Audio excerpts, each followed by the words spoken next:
Hello friends, welcome to S academy. Friends, जैसा कि आप जान रहे हो, अब आपका मंथ कौन सा स्टार्ट हो चुका है? दिसंबर।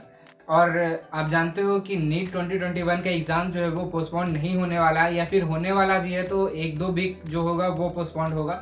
यानी कि आपका एग्ज़ाम मई में होगा ही होगा, यानी नीट 2021 का। और अब आपका दिसंबर मंथ स्टार्ट हो चुका है। तो अगर आप देखो सही तरीके से, तो आपके पास 5 मंथ बचे हैं, 5 मंथ्स बचे हैं नीट 2021 के प्रिपरेशन के लिए। और अगर आप सही तरीके से देखोगे, जो मेरा पहले का वीडियो है उसके अकॉर्डिंग देखोगे अगर, तो आपके पास जो है वो सिर्फ और सिर्फ 4 मंथ्स ही बचे हैं। क्या? क्योंकि आपको पता है अप्रैल में कुछ खास पढ़ाई नहीं होने वाला है। आपका पढ़ाई जो होगा वो दिसंबर, जनवरी, फरवरी, मार्च तक ही होने वाला है। ठीक है, तो अप्रैल में तो कुछ खास पढ़ाई होने वाला नहीं है। आपका जो है वो जो भी है वो रिवीजन का प्रोग्राम रहेगा। तो ये तो ठीक है। तो आज के इस वीडियो में मैं बात करूंगा कि आप इन 5 मंथ्स में कैसे क्या करोगे जिसके कारण आप एक अच्छा मार्क्स स्कोर कर सको नीट 2021 में। तो आप इस वीडियो को पूरा देखिएगा। ज़्यादा टाइम वेस्ट नहीं करते हैं और इस वीडियो को शुरू करते हैं। तो देखिए, अभी आप जानते हो कोविड के कारण जितने भी कोचिंग्स हैं वो सारे अभी बंद हैं। और आपका मंथ स्टार्ट हो चुका है दिसंबर। और आप जानते हो अब जो भी है कोचिंग वो दिसंबर में फिलहाल तो स्टार्ट नहीं होने वाला है। जो भी है जनवरी के बाद ही स्टार्ट होगा। दिसंबर तक कोई भी कोचिंग क्लासेस स्टार्ट नहीं होगा। तो अगर आपने पहले कोचिंग किया होगा, यानी कि आपने ड्रॉप लिया है, तो आपने पहले कोचिंग तो जरूर किया होगा। तो आपको पता होगा कि आपके कोचिंग में क्या होता है कि दिसंबर तक जो होता है आप काफी हद तक सिलेबस कंप्लीट हो जाने वाला होता है। आप जनवरी से रिवीजन का प्रोग्राम स्टार्ट करते हो या फिर टेस्ट सीरीज का स्टार्ट करते हो, तो आपका डेफिनेटली यहाँ से रिवीजन का प्लान स्टार्ट हो जाता है। तो आपका दिसंबर तक सिलेबस कंप्लीट हो जाता है। तो अब कोचिंग का वेट करना भी सही नहीं होगा आपको। तो आप को जो भी करना है आपको खुद से स्टडी करके करना है, ऑनलाइन क्लासेस करके करना है, यूट्यूब से देख के करना है। जो भी करना है आपको खुद ही करना है। अब आपको कोचिंग का वेट तो डेफिनेटली नहीं करना है, क्योंकि आपको पता है अब जनवरी से कोई खास कोचिंग का फर्क नहीं पड़ेगा। तो आज मैं यही बताऊंगा कि आप इन 5 मंथ्स को कैसे अच्छे से यूटिलाइज करो। तो सबसे पहले तो आपको देखना है कि आपका दिसंबर आ चुका है। तो आप दिसंबर में क्या करोगे कि जितना सबसे पहले तो अभी तक आपको ये पता हो जाना चाहिए था कि आपके कौन कौन से वीक टॉपिक हैं और कौन कौन से स्ट्रॉन्ग टॉपिक हैं। तो स्ट्रॉन्ग टॉपिक को तो आप खत्म कर चुके होंगे। आपके पास जो वीक टॉपिक है उसको आप दिसंबर तक कम से कम खत्म कर लीजिए, क्योंकि आप स्ट्रॉन्ग टॉपिक इसके बाद भी खत्म कर सकते हो और वो इजिली उसमें कोई प्रेशर नहीं आने वाला है। तो आपको सबसे पहले पहला पॉइंट क्या करना है कि वीक टॉपिक जो है आपको वो दिसंबर तक कंप्लीट कर लेना है। वीक टॉपिक जो है आपको दिसंबर तक कंप्लीट कर लेना है। ठीक है, ये पहला आपको स्टेप लेना है। यानी कि आप सबसे पहले सारे टॉपिक को आप अलग अलग कर लोगे कि आपका क्या स्ट्रॉन्ग टॉपिक है, आपका क्या वीक टॉपिक है। तो स्ट्रॉन्ग टॉपिक का तो आप अभी तक पढ़ भी रहे होगे, और जो नहीं पढ़े होगे वो आगे कंप्लीट हो जाएगा। सबसे पहले आपको क्या करना है, दिसंबर के मंथ में आपका वीक टॉपिक जो है वो कंप्लीट कर लेना है। ठीक है, उसके बाद जब आपका यहाँ पे वीक टॉपिक कंप्लीट हो जाएगा तो आपका पास प्रेशर नहीं होगा कि हाँ मेरे पास ये है कि कुछ टॉपिक्स मेरे पास नहीं आते हैं मुझे, तो वो भी करना है। तो वो आपका प्रेशर खत्म हो जाएगा। आप स्ट्रॉन्ग टॉपिक को ऐसे भी कर सकते हो। तो आपको क्या करना है, सबसे पहला चीज तो हो गया। उसके बाद अब जब जनवरी स्टार्ट होता है तो जनवरी से आपको क्या करना है, जनवरी से आपको क्या करना है कि रिवीजन का प्लान बनाना है। क्या? रिवीजन का प्लान बनाना है। तो आप रिवीजन का प्लान कैसे बनाओगे? ठीक है, रिवीजन का प्लान भी सही तरीके से बनाना ज्यादा जरूरी होता है। आपको सबसे पहले क्या करना है, आपको तो एक टेस्ट सीरीज ज्वाइन करना है, जो कि अभी या दिसंबर या फिर जनवरी से स्टार्ट हो जाए। तो वो टेस्ट सीरीज ज्वाइन करना है जनवरी से।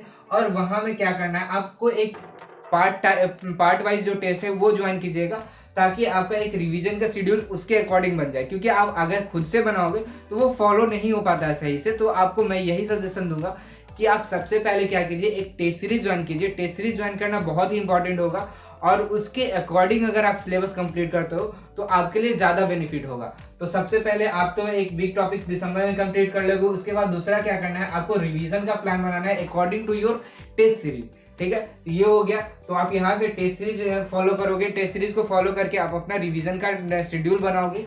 ये हो गया आपके पास दो चीज आपको करना है। सबसे पहले जब अगर आपका ये हो जा रहा है, दो चीज कंप्लीट हो जा रहा है, उसके बाद आपको क्या करना है, आपको सेलेक्टिव चीजें पढ़नी है। ठीक है, थर्ड चीज आपकी क्या होता है, थर्ड चीज में आप ध्यान रखोगे कि आपको सेलेक्टिव चीजें पढ़नी है। ठीक है, ऐसा नहीं कि आप बहुत सारे जो मटेरियल है वो लेके बैठे हो और बहुत सारा चीज पढ़ रहे हो।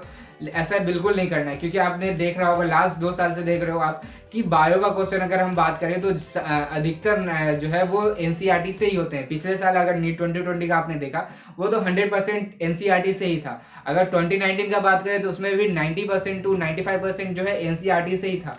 तो आपको तो ज्यादा मटेरियल का फॉलो नहीं करना है, आपको अब से क्या करना है, सिलेक्टिव मटेरियल पढ़ना है और एकदम टू द पॉइंट पढ़ना है। ठीक है, आप ये चीज एकदम फॉलो करोगे कि एकदम सिलेक्टिव मटेरियल पढ़ना है। सबसे पहले तो अगर आप सिलेक्टिव मटेरियल की बात करें तो अगर बायो की बात करें तो बायो में आप एनसीईआरटी एकदम फॉलो करोगे और उसके अलावा कुछ करने की जरूरत नहीं है। सबसे पहले आप बायो में एनसीईआरटी करोगे बायो में, और उसके बाद आपको प्रीवियस ईयर्स क्वेश्चन करने हैं। प्रीवियस ईयर्स क्वेश्चन करने हैं, लेकिन कितने को ईयर्स के करने हैं, ऐसे नहीं कि आप पीछे 33 ईयर्स के या फिर बहुत सारे पुराने क्वेश्चन कर रहे हो, वैसे नहीं करना है।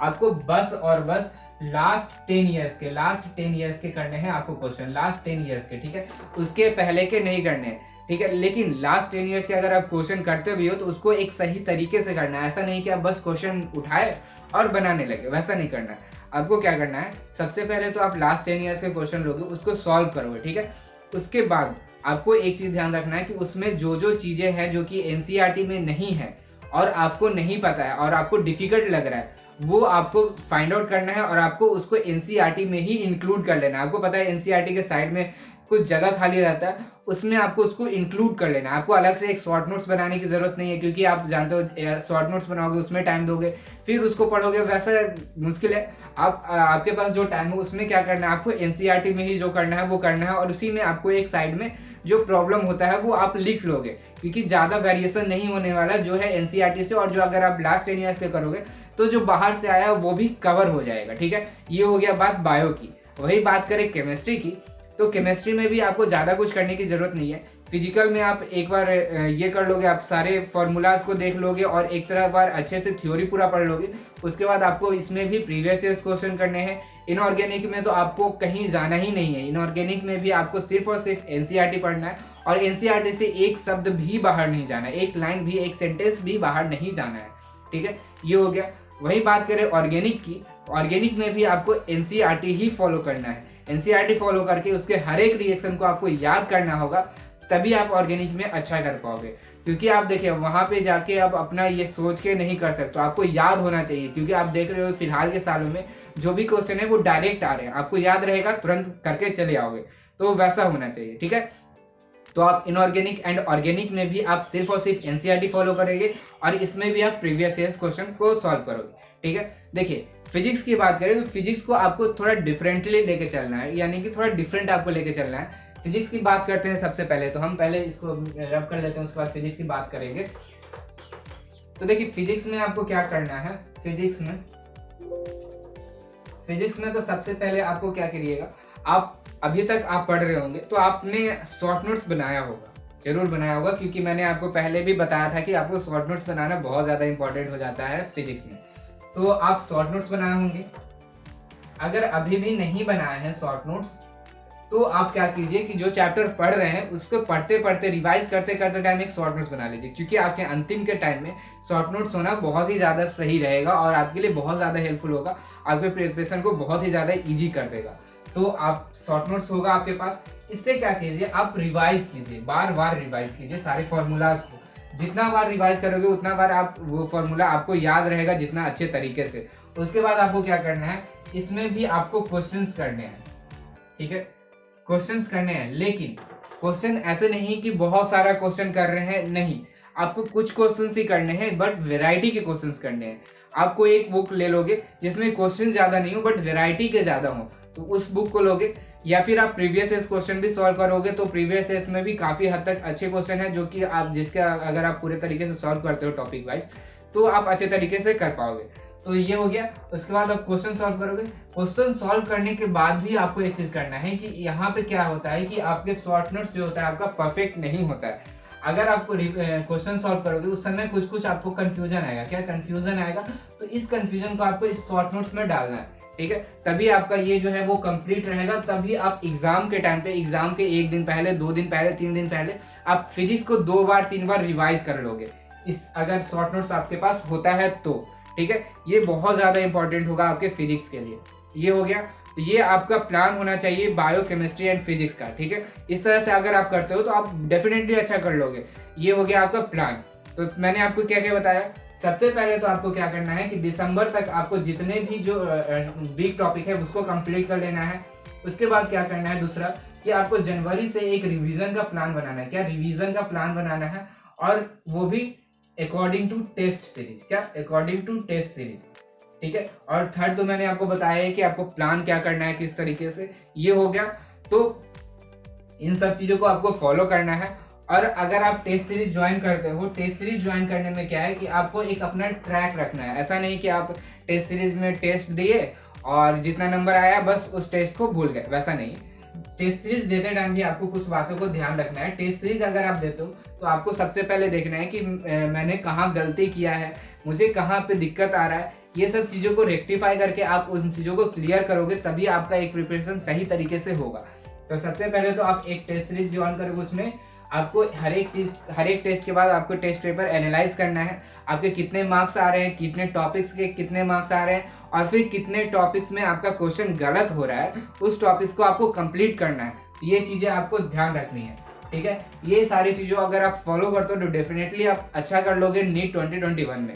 तो इन सारी बातों को आपको लास्ट 5 मंथ्स में जरूर ध्यान रखना है।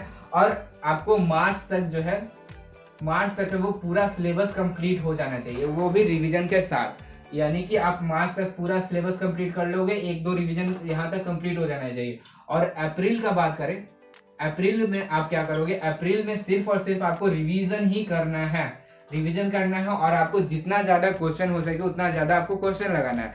और बायो की एनसीईआरटी आपको बार बार पढ़ना है। अगर आप, मैं एक सही तरीके की बात करूं कि आप कितने बार अगर एक अच्छा बच्चा कंप्लीट करता है एनसीईआरटी को, तो आप जान लीजिए कि लास्ट के मंथ में अप्रैल में 3 से 4 बार आपको सिर्फ और सिर्फ बायो का एनसीईआरटी कंप्लीट करना होगा रिवाइज करके। आप 4-5 बार करो तभी आपके लिए सही होगा। उससे आप जितना भी आपको कंफ्यूजन होगा वो सारा क्लियर हो जाएगा। तो बस यही सारी चीज़ें जो आपको मुझे बताना था कि आप किस तरह से करोगे ताकि आप नीट 2021 में एक अच्छा मार्क्स स्कोर कर सको। तो बस यही सारी चीज़ें मुझे बतानी थी। आई होप आपको सारी चीज़ें समझ में आ गई होगी, आप इन सारी चीज़ों को फॉलो करोगे। तो बस आज के इस वीडियो में मुझे यही बताना था। आई होप आपको ये वीडियो अच्छा लगा होगा। अगर ये वीडियो आपको अच्छा लगा तो इस वीडियो को लाइक कीजिएगा, अपने सभी दोस्तों के साथ इस वीडियो को शेयर कर दीजिएगा। और अगर आप हमारे चैनल पे न्यू हैं तो हमारे चैनल को सब्सक्राइब कर लीजिएगा।